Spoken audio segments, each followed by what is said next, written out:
Shirley, thank you so much for your time today. When I look at your financial report, actually your performance wasn't really impacted too much by COVID.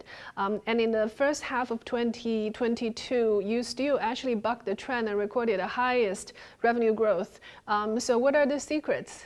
Thank you for the recognition. I think first of all is this is really the success of the Beiersdorf Group. Stick to the Care Plus strategy, and also we have great start on the first quarter, and we all try to offset all the loss. And also for the rest of the world, our skincare brands play very well, and especially for online e-commerce, and also for the overall digitalization and for the overall brand. This is just as I shared, we have the very strong and also healthy brand portfolio. This is actually is also contribute to serve the different part of the consumer. Well, you mentioned you recently acquired Shantika. So what is your M&A strategy in general? Well, you say that COVID didn't really impact too much of your revenue growth. What about the recent inflation? Are you able to pass the inflation cost down to your downstream consumers? Okay, so first of all, I think we stick to the organic growth first.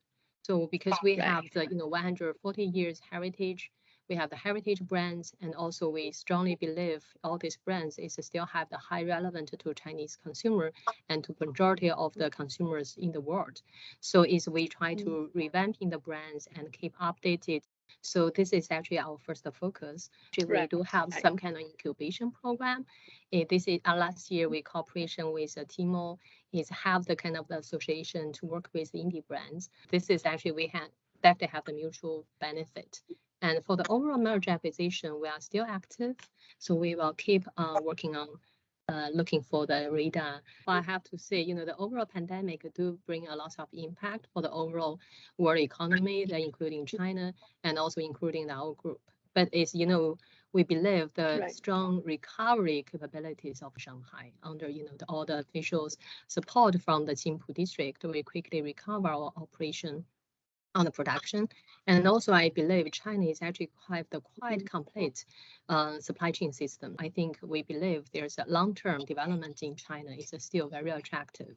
So back the questions about inflation, this is actually, I think, a pandemic and also the geopolitical issues is all actually it's also a big burden for the development of the companies, but it's actually we didn't 100% pass on this pressure to our online consumer. It's actually we try to first of all find alternative, and the second part continue to improve the execution excellence, to find the savings in the production wise and also in the transportation wise.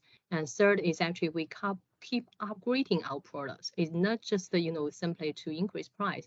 There are a lot of noise back in Germany on the relationship with China, and the word decoupling has emerged. Well, Schulz himself basically publicly said that he didn't like the idea of decoupling, but a constructive relationship with China is much more expected. So from your perspective, while you have been in China market for so long, is partnership or cooperation more pronounced in this relationship or competition?